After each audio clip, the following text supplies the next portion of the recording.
اليوم رح نتعلم كابري سالاد، طبق رح تشوفوا حالكم فيه قدام أصحابكم وفيه تكنيك شوي صعبة بس رح تحبوها. خلينا نبلش.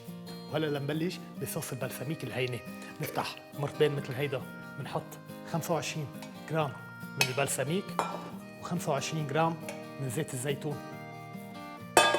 بنسكر، بنخلط، وهي من أهين الصوصات ممكن تقدروا تحضروها وتاخدوها معكم على شغلكم.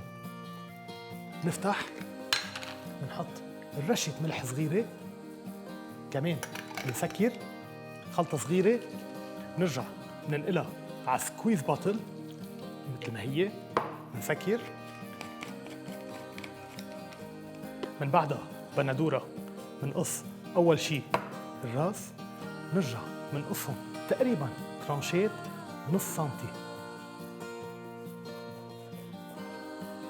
والكابري سالاد ما بتزبط بلا فريش موتزاريلا، بناخد بهالشكل، كمان بنقصقصهم ترانشات نص سنتي مثل البندورة.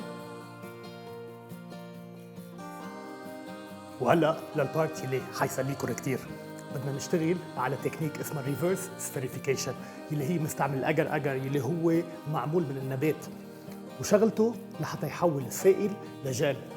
تابعوني مزبوط لحتى نعرف كيف نعمله.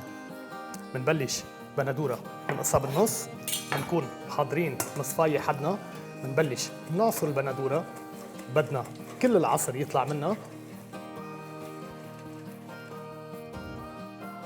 لآخر وحدة. كمان نعصر البندورة قد ما فينا لحتى نطلع منها كل السوائل. مثل ما شفتوا نشفت، بناخد السوائل بنزينهم على 200 ملليلتر، نرجع بنزيدهم على طنجرة، بنحرك، بندور تحتها،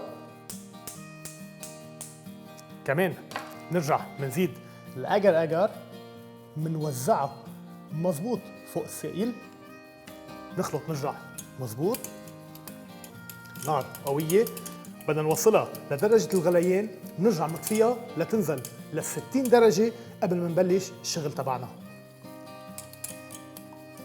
ولكن السائل وصل لدرجة الغليان بنضل عم نخلط كل الوقت. شغلة كتير مهمة كرمال بودرة الأجر ما تتجمع بمحل واحد ويصير عندنا لمس أو محلات سميكة ومحلات لا.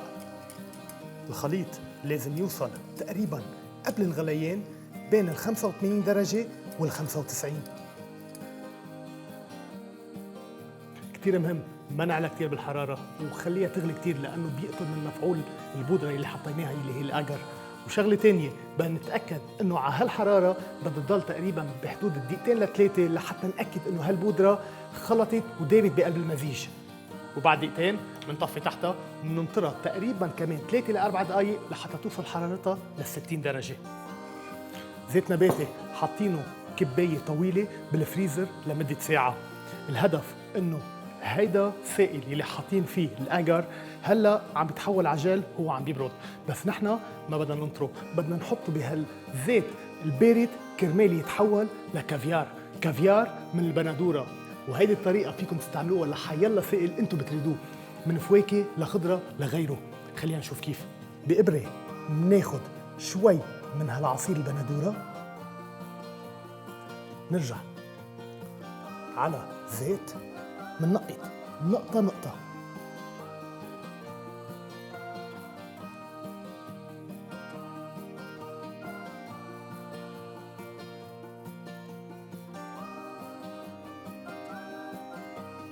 صعبة؟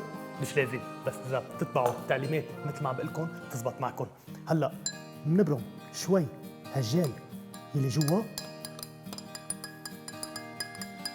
من بعدها بنصفي الزيت كله على كباية تانية. ومزبوط حذرتوا معي، هيدا الزيت فينا نرجع نحطه بالفريزر لنرجع نستعمله بعدين. ومن بعدها نقلب الكافيار كله بنحطه بقلب المي لحتى نشيل عنه الزيت، نخلط شوي، نرجع بنشيل الكافيار، بنرجع بنحطهم بمصفاية، بنشيل المي، بنحطها على جنب، بدنا نرجع نستعملهم بعدين. وهلا كل المكونات صاروا جاهزين. اول شيء بنبلش بالبيستو صوص يلي حضرناها، وفيكم تشوفوا اللينك تبعها باعلى الشاشه. بنحطها مثل ما هي بهالشكل، بس شوفوا مللون على البيستو. بنرجع بنبلش بندورة موتزاريلا، بيرجع حبة من الحبق، بيرجع كمان بندورة موتزاريلا، كمان حبة من الحبق الطازة، كمان بندورة موتزاريلا ووحدة حبق. نرجع كمان نقفلها بالبندورة، نرجع شوي من الكيبرز يلي هو نبات أصله من إيطاليا، بيكبسوه مثل الكبيس وطعمته رائعة. منزين فيه صحن. نرجع كافيار البندورة يلي عملناه نحن بالبيت. بس شوفوا شو ممكن يزيد جمال على هالطبق. كمان مش معقول نشبع من هالبيستو صوص المميزة. فوقها منزين بالحبق.